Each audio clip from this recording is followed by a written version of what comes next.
नमस्कार मित्रांनो, मी प्राध्यापक विशाल जाधव, वर्ग 12वी अर्थशास्त्र, नवीन अभ्यासक्रमातील प्रकरण क्रमांक पहिले सूक्ष्म अर्थशास्त्र आणि स्थूल अर्थशास्त्राचा परिचय।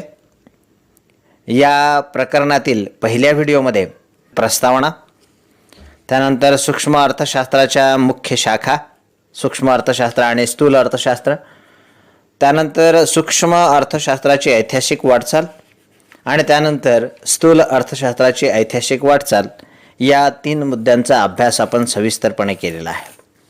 तर मित्रांनो, या व्हिडिओमध्ये आपण या पुढील जे मुद्दे आहेत या प्रकरणातील सूक्ष्म अर्थशास्त्राचा अर्थ, सूक्ष्म अर्थशास्त्राची व्याख्या आणि सूक्ष्म अर्थशास्त्राची व्याप्ती, या 3 मुद्द्यांचा अभ्यास आज आपण करणार आहोत। तर मित्रांनो, सूक्ष्म अर्थशास्त्र म्हणजे नेमकं काय? तर मायक्रो इकॉनॉमिक्स, मायक्रो म्हणजे अगदी लहानात लहान भाग किंवा हिस्सा आपण ज्याला आपण म्हणूयात, म्हणजेच अर्थव्यवस्थेतील लहानात लहान घटकांचा अभ्यास करणारे शास्त्र म्हणजे सूक्ष्म अर्थशास्त्र होय, असं आपल्याला सांगता येईल। थोडक्यात संपूर्ण अर्थव्यवस्थेचा एकाच वेळेला अभ्यास सूक्ष्म अर्थशास्त्रामध्ये केला जात नाही, तर अर्थव्यवस्थेतील जे लहान लहान घटक आहेत, म्हणजे एक व्यक्ती असेल, एका कुटुंबाचं उत्पन्न असेल, एका वस्तूची किंमत असेल, अशा अनेक लहान लहान बाबींचा अभ्यास सूक्ष्म अर्थशास्त्रामध्ये केला जातो। थोडक्यात सांगायचं झालं तर ज्याप्रमाणे एखाद्या व्यक्तीच्या जर आपल्याला रक्ताची तपासणी करायची असेल, तर त्याचं संपूर्ण रक्त आपण काढून न घेता त्या रक्ताचा एक थेंब घेतो आणि त्या थेंबाचं परीक्षण करतो, विश्लेषण करतो आणि त्यानंतर त्याचा निष्कर्ष काढला जातो आणि तोच निष्कर्ष संपूर्ण रक्ताला लागू होतो। त्याच पद्धतीनं अर्थव्यवस्थेतील लहानात लहान जे घटक आहेत, म्हणजे व्यक्ती असेल, कुटुंब असेल, एक उद्योग असेल किंवा एखादी पिढी असेल, या सगळ्या बाबीचा सविस्तरपणे सेपरेटपणे वेगळे करून त्याचा अभ्यास करणं आणि त्या अभ्यासावरनं निष्कर्ष काढणं हे सूक्ष्मलक्षी अर्थशास्त्रामध्ये केलं जातं। मित्रांनो, सूक्ष्मलक्षी अर्थशास्त्रालाच व्यष्टी अर्थशास्त्र, विशिष्ट अर्थशास्त्र, अंशलक्षी अर्थशास्त्र, एकलक्षी अर्थशास्त्र, वैयक्तिक अर्थशास्त्र किंवा एकदेशीय अर्थशास्त्र असं सुद्धा आपल्याला म्हणता येऊ शकेल। कारण या अर्थशास्त्रामध्ये अनेक वेगवेगळ्या बाबींचा अभ्याससुद्धा याच्यामध्ये केला जातो। थोडक्यात एक पिढी संतुलन अवस्थेमध्ये कशा प्रकारे वागते किंवा एक पिढी आपला नफा कशा प्रकारे महत्तम मिळवते, एक व्यक्ती आपल्या मर्यादित उत्पन्नात महत्तम समाधान कशा प्रकारे प्राप्त करते, हे सर्व प्रश्न या सूक्ष्म अर्थशास्त्राच्या माध्यमातून सोडवल्या जातात। थोडक्यात आपल्याला सांगता येईल की अर्थव्यवस्थेमधील जे एक एक घटक आहे, त्या एक एक घटकांना वेगळं करून त्या घटकांचा सविस्तरपणे अभ्यास करणारं जे शास्त्र आहे त्यालाच आपण सूक्ष्म अर्थशास्त्र असं म्हणतो। मित्रांनो, या सूक्ष्म अर्थशास्त्राला आपल्याला सविस्तर समजून घेण्यासाठी आपल्याला सूक्ष्म अर्थशास्त्राच्या काही व्याख्या पाहता येतील। तर मित्रांनो, मागील वर्षी आपण सूक्ष्म अर्थशास्त्राच्या काही प्रसिद्ध अर्थशास्त्रज्ञांनी लिहिलेल्या वेगवेगळ्या व्याख्यांचा अभ्यास आपण 11वीमध्ये केला आहे। त्यामध्ये कौटिल्य असेल किंवा ॲडम स्मिथ असतील, प्राध्यापक अल्फ्रेड मार्शल असतील, लिओनिल रॉबिन्स असतील, अशा सुप्रसिद्ध अर्थशास्त्रज्ञांनी लिहिलेल्या अर्थशास्त्रांचा अभ्यास आपण मागच्या वर्षी वर्ग 11वीमध्ये केला। यावर्षी आपण काही महत्त्वाच्या व्याख्यांचा अभ्यास आता करणार आहोत। त्यातली पहिली जी व्याख्या आहे ती मॉरिस डॉब यांनी मांडली। मॉरिस डॉब असं म्हणतो की अर्थव्यवस्थेचे सूक्ष्मदर्शी अध्ययन करणं म्हणजेच सूक्ष्म अर्थशास्त्र होय। थोडक्यामध्ये की संपूर्ण अर्थव्यवस्थेचा जर अभ्यास करायचा असेल तर त्या अर्थव्यवस्थेमधले लहान लहान जे घटक आहेत त्या घटकांचा अगदी बारकाईनं अभ्यास करणं हे महत्त्वाचं ठरतं किंवा त्यांचा अभ्यास करून संपूर्ण अर्थव्यवस्थेचा अभ्यास आपण करू शकतो। मग हे लहान घटक कोणते असतात अर्थव्यवस्थेमधले? जसे की एक व्यक्ती, तो कसा वागतो, आर्थिकदृष्ट्या कसा वागतो, एक कुटुंबाचं उत्पन्न कसं ठरतं, त्या कुटुंबाच्या उत्पन्नाचा तो वापर कसा करतो, त्याचा उपयोग कसा करतो, एक पिढी कशी वागते, एक उद्योग आपला उद्योग मोठा करण्यासाठी किंवा उत्पादन कार्यामध्ये कोणकोणत्या कामं करतो, या सगळ्या बाबींचा अगदी बारकाईनं अभ्यास या सूक्ष्मलक्ष अर्थशास्त्रामध्ये केला जातो. थोडक्यात याच्यामध्ये एक व्यक्ती आपल्या मर्यादित उत्पन्नात आपल्या वेगवेगळ्या गरजा कशा पूर्ण करतो याचा देखील अभ्यास याच्यामध्ये केला जातो, या माध्यमातून केला जातो. किंवा बाजाराच्या विभिन्न परिस्थितीत एखाद्या वस्तूंची किंमत कशा प्रकारे निश्चित केली जाते. जसं आपण बाजाराच्या प्रकारामध्ये पाहतो की वेगवेगळे बाजाराचे प्रकार असतात आणि या बाजाराच्या प्रकारामध्ये वस्तूंच्या किमती हे कशा निश्चित होतात, या सर्व बाबींचा अगदी बारकाईनं अभ्यास करणं म्हणजेच सूक्ष्म अर्थशास्त्र असं मॉरिस डॉब म्हणतो. दुसरी व्याख्या आपल्याला सांगता येईल की ती AP लर्नर या अर्थशास्त्रज्ञांनी मांडलेली व्याख्या आहे. सूक्ष्म अर्थशास्त्राद्वारे अर्थव्यवस्थेकडे जणू काही सूक्ष्मदर्शकाद्वारे पाहिले जाते.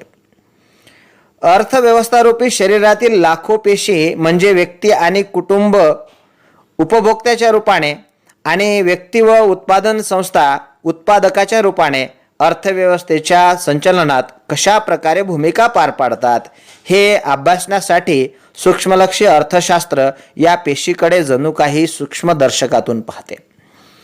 मित्रांनो, की सूक्ष्मलक्षी अर्थशास्त्रामध्ये हे एक जर शरीर आपण समजलं तर जसं मानवाच्या शरीरामध्ये असंख्य पेशी असतात आणि त्या असंख्य पेशी जेव्हा एकत्र येतात तेव्हा शरीर बनतं, त्याच पद्धतीने अर्थव्यवस्थेमध्ये सुद्धा असंख्य लहान लहान गोष्टी असतात आणि त्या संपूर्ण लहान लहान गोष्टी मिळून आपली अर्थव्यवस्था ही बनलेली असते. जसे की एक उपभोक्ता, एक उत्पादक, एक पेढी, एक विक्रेता हे कशा प्रकारे व्यवहार करतात, त्यासोबत अर्थव्यवस्थेतील जे निरनिराळे एकक आहेत, जे घटक आहेत, त्याचं संचलन कशा पद्धतीनं चालतं याचा स्वतंत्रपणे अभ्यास या शाखेमध्ये केला जातो आणि जणू काही त्याला सूक्ष्मदर्शीद्वारे म्हणजे अगदी बारकाईनं, जसं जे डोळ्यांनी दिसत नाही ते आपण सूक्ष्मदर्शीमधून पाहतो, तसंच अर्थव्यवस्थेतील लहान लहान घटकांचा अगदी बारकाईनं किंवा त्याला वेगळं करून त्याचा सविस्तर अभ्यास सूक्ष्मलक्षी अर्थशास्त्रामध्ये केला जातो असं AP लर्नर यांचं म्हणणं आहे. तर मित्रांनो, सूक्ष्मलक्षी अर्थशास्त्रामध्ये कोणकोणत्या घटकांचा अभ्यास केला जातो, सूक्ष्मलक्षी अर्थशास्त्रामध्ये कशाचा समावेश होतो, कोणकोणत्या बाबींचा समावेश होतो, ते आपल्याला आपल्या पुस्तकामध्ये एका छोट्या तक्त्याद्वारे आपल्याला दाखवलेलं आहे. त्या तक्त्यामध्ये आपल्याला दिसतंय की सूक्ष्मलक्षी अर्थशास्त्राच्या व्याप्तीचे 3 भाग पडतात. पहिला भाग आहे वस्तूंच्या किंमत निश्चितीचे सिद्धांत, दुसरा भाग आहे उत्पादन घटकांच्या किंमत निश्चितीचे सिद्धांत आणि तिसरा भाग आहे की आर्थिक कल्याणाचे सिद्धांत. त्यातला जो पहिला भाग आहे वस्तूंच्या किंमत निश्चितीचे सिद्धांत, त्यामध्ये 2 भागामध्ये त्याचं आपण विश्लेषण करतो. एक मागणीचं विश्लेषण आणि दुसरं पुरवठ्याचं विश्लेषण. उत्पादन घटकांच्या किंमत निश्चितीच्या सिद्धांतामध्ये आपण 4 घटकांचा अभ्यास करतो की जे उत्पादन कार्यामध्ये जे घटक आहेत, भूमी, श्रम, भांडवल आणि संयोजक, या 4ही घटकांचा मोबदला कसा मिळतो याचा अभ्यास याच्यामध्ये केला जातो.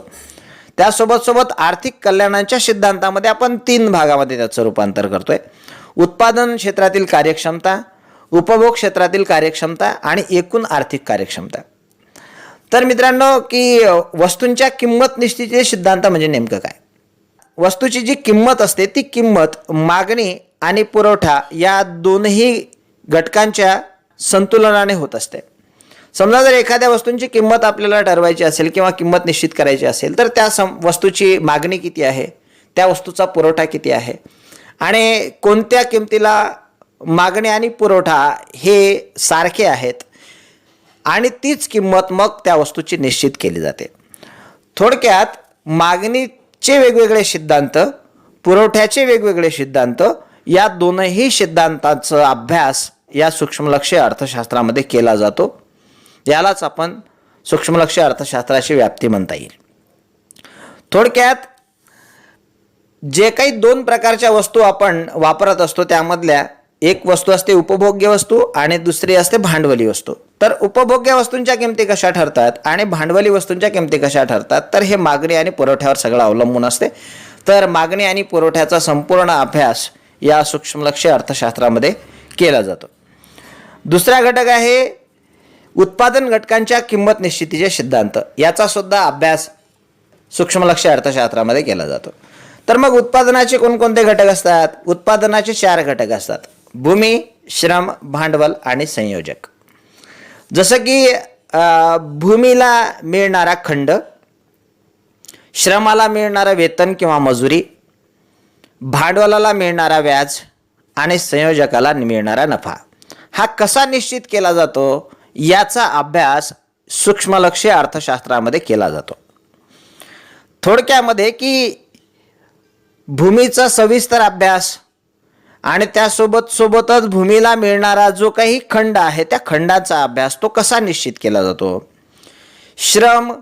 श्रमाची विभागणी करून कोणत्या श्रमाला किती मोबदला द्यायचा, त्याला वेतन किती द्यायचं, त्याला मजुरी किती द्यायची, याचा सविस्तरपणे अभ्यास हा सूक्ष्मलक्ष्य अर्थशास्त्राचा विषय आहे.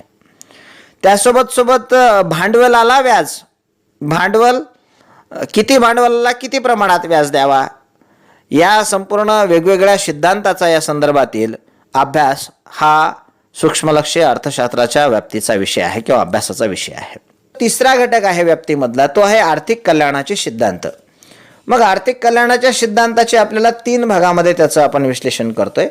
ते म्हणजे उत्पादन क्षेत्राची कार्यक्षमता. पहिला जो भाग आहे त्याच्यामध्ये हे अपेक्षित आहे की उत्पादन क्षेत्राची कार्यक्षमता म्हणजे नेमकं काय?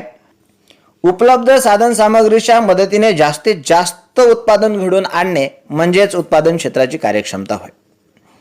मित्रांनो, उत्पादन हे मोठ्या प्रमाणात झालं पाहिजे आणि ते संपूर्ण लोकांपर्यंत आपल्याला पोहोचवता आलं पाहिजे किंवा ते पोहोचलं पाहिजे, किंवा जास्तीत जास्त कार्यक्षमतेचा वापर करून मोठ्या प्रमाणात उत्पादन घडवून आणणे, त्याला आपण उत्पादन क्षेत्रातील कार्यक्षमता असं म्हणतो. दुसरा भाग आहे उपभोगाच्या क्षेत्रातील कार्यक्षमता. म्हणजे संपूर्ण समाजाचे जास्तीत जास्त समाधान होईल अशा पद्धतीने उत्पादित वस्तू व सेवांचे लोकांमध्ये वितरण होणे म्हणजेच उपभोगाच्या क्षेत्रातील कार्यक्षमता होय. ज्या ज्या वस्तू आपण उत्पादित करतो त्या उत्पादित झालेल्या वस्तू ह्या लोकांमध्ये पोहोचल्या पाहिजेत, लोकांपर्यंत पोहोचल्या पाहिजे. म्हणजे लोकांना चॉईस असली पाहिजे, निवड असली पाहिजे. एवढ्या प्रमाणात ते लोकांपर्यंत पोहोचणं म्हणजे त्याला आपण उपभोगाच्या क्षेत्रातील कार्यक्षमता असं म्हणूयात. समाजातील प्रत्येक घटकांपर्यंत जी उत्पादित झालेली वस्तू आहे ती कार्यक्षमपणे पोहोचवणे म्हणजेच उपभोगाच्या क्षेत्रातील कार्यक्षमता असं आपल्याला म्हणता येईल. त्यानंतर एकूण आर्थिक कार्यक्षमता हा सुद्धा अर्थशास्त्राचा, सूक्ष्म अर्थशास्त्राचा अभ्यास विषय आहे. तर लोकांना प्राधान्याने हवा असणाऱ्या वस्तूंचे उत्पादन होणे म्हणजे उत्पादनाच्या रचनेचे संदर्भातील कार्यक्षमता होय. थोडक्यात ज्या परिस्थितीमध्ये जी वस्तू लोकांना हवी आहे ती लोकांपर्यंत पोहोचवणे. म्हणजे उदाहरणार्थ वेगवेगळ्या प्रदेशानुसार वेगवेगळ्या वस्तूंची गरज लोकांना असते. वेगवेगळ्या सीझनमध्ये, ज्याला आपण ऋतू म्हणतो, त्या वेगवेगळ्या ऋतूंमध्ये लोकांना वेगवेगळ्या वस्तूंची गरज असते. ती लोकांची गरज पूर्ण करण्यासाठी ज्या वस्तू लागतात त्या लोकांपर्यंत पोहोचवणं किंवा पोहोचणं यालाच आपण एकूण आर्थिक कार्यक्षमता असं म्हणूयात. आणि ह्या सर्व कार्यक्षमता साध्य करण्याच्या दृष्टीने आवश्यक कोणकोणत्या अटी आहेत या सगळ्या अटींचं विश्लेषण आणि विवेचन हे सूक्ष्मलक्ष्य अर्थशास्त्रामध्ये केलं जातं. म्हणजे असं सांगता येईल की असं म्हणता येईल की सूक्ष्मलक्ष्य अर्थशास्त्र हे प्रामुख्याने किंमत सिद्धांत व साधन सामग्रीचे वाटप याच्याशी संबंधित असते किंवा याचा अभ्यास या सूक्ष्मलक्ष्य अर्थशास्त्रामध्ये केला जातो. यामध्ये काही आर्थिक प्रश्नांचा सुद्धा अभ्यास केला जातो. म्हणजे उत्पादन कोणत्या वस्तूंचं करावं, किती प्रमाणात करावं, कोणी उत्पादन करावं आणि कोणत्या पद्धतीनं करावं. त्याचबरोबर अशा उत्पादित एकूण वस्तू व सेवांचे लोकांमध्ये विभाजन कसं करावं. त्यासोबत साधन सामग्रीचे उत्पादन व उपभोग यासाठी कार्यक्षम वाटप कसे करावे. या सर्व प्रश्नांचा अभ्यास या सूक्ष्मलक्ष्य अर्थशास्त्रामध्ये केला जातो. म्हणजे आपल्याला असं सांगता येईल की सूक्ष्मलक्षी अर्थशास्त्राची व्याप्ती ही फार मोठी आहे. या शास्त्रामध्ये या सर्व बाबींचा म्हणजे वस्तूंच्या किंमत निश्चितीचे सिद्धांत असतील किंवा उत्पादन घटकांच्या किंमत निश्चितीचे सिद्धांत असतील आणि आर्थिक कल्याणाचे सिद्धांत असतील, या सर्व सिद्धांताचा अभ्यास या सूक्ष्मलक्षी अर्थशास्त्रामध्ये केला जातो. धन्यवाद मित्रांनो.